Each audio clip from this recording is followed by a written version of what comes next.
sont tous des sondages des usagers par voie intraveineuse. Tous les retours montaient des injections de buprenorphine par à peu près un tiers des usagers. Donc, malgré l'insistance en Australie sur la supervision de la prise de buprenorphine, il n'y a que peu d'impact, voire pas du tout, sur le taux d'injection. Ceci remet très fermement en question si rôle il y a de la supervision de prise de buprenorphine. En plus, l'injection régulière paraît minoritaire parmi ceux qui s'injectent de la buprenorphine, peut-être à tour d'une dixième selon le travail de Pascal Kotisch.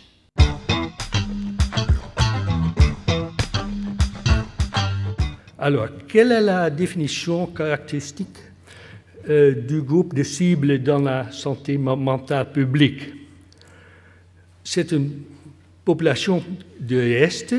Nous avons entendu ce matin la lecture de M. Gossip de Londres qui disait alors les offres traitement de la méthadone sont bien pour environ 70% pour le groupe de cible, mais il reste encore un groupe qui ne réagissent pas bien et avec laquelle la méthadone a peu de résultats. Et l'autre côté de cette problématique, de cette toxicomanie qui est devenue irréversible, est que ces patients ne peuvent pas se tenir sans souci, sans support. Ils n'entrent pas de façon spontanée dans le soin, alors il faut être actif pour les toucher.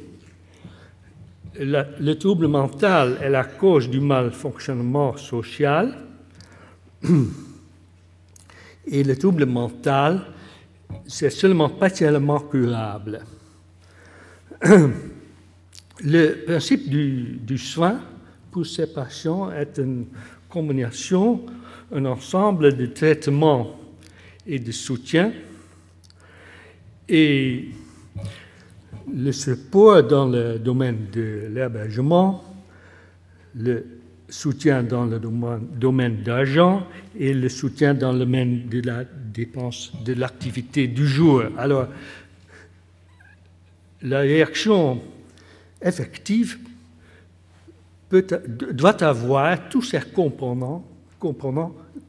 composants et s'il y a une offre qui manque, tout le système ne marche pas. Alors, c'est une indication qu'il faut avoir un service intégral, que tous les services doivent être liés et adaptés au groupe de cible. Et cette histoire pour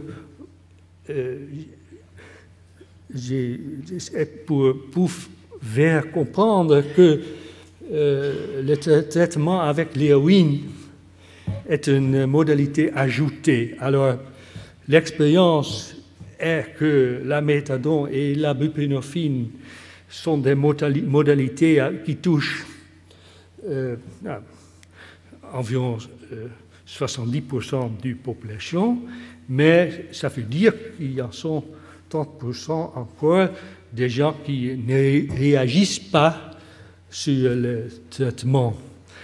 Et pour eux, dans la même combinaison d'intérêts privés et d'intérêts publics, nous avons introduit le traitement avec l'héroïne.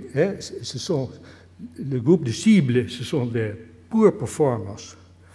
Les gens qui ne réagissent pas, pour lesquels la toxicodépendance est devenue irréversible, il s'agit d'un traitement pour toute la vie.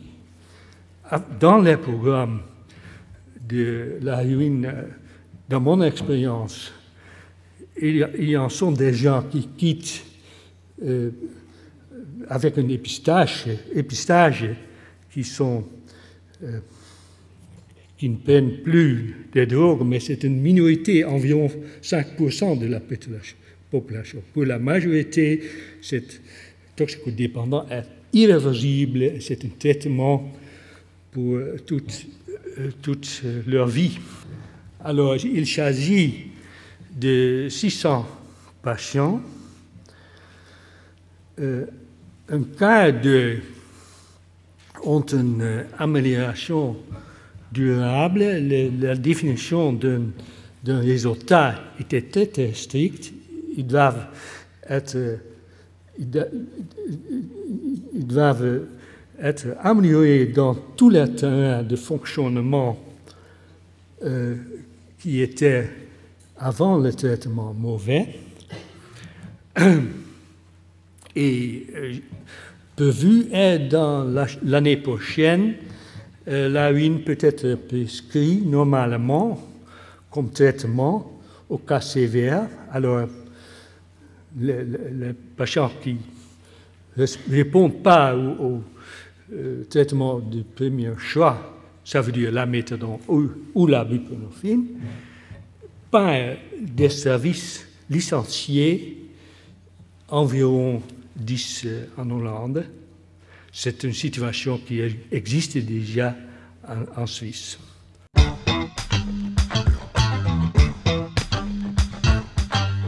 Well, the indication for oral heroin is the status of the veins is insufficient for intravenous drug. This affects a lot of people receiving heroin in the Swiss heroin-assisted treatment, HAT. There are some patients who are opioid dependent but never have injected heroin, especially in the Netherlands. This is quite usual, I think. And there's a third indication for oral heroin if the patient itself wishes to reduce his risk by giving up this fixation on needles and taking his heroin in oral form.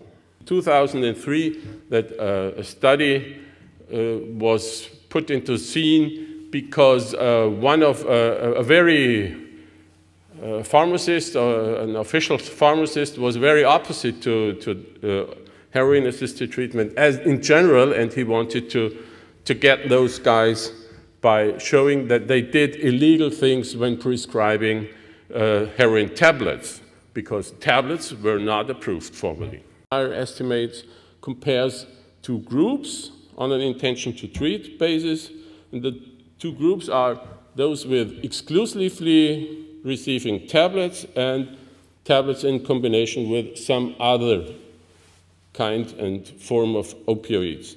And both, as compared to the usual cohort, which has a point estimate of 0.7, as you can see here, are better than this usual Swiss retention rate after 1 year.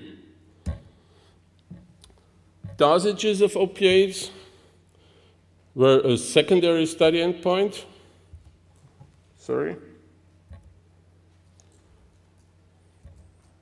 This is the subgroup of excluding those with protocol violations, and also the per protocol analysis shows that they are not worse than the whole population of heroin-assisted patients.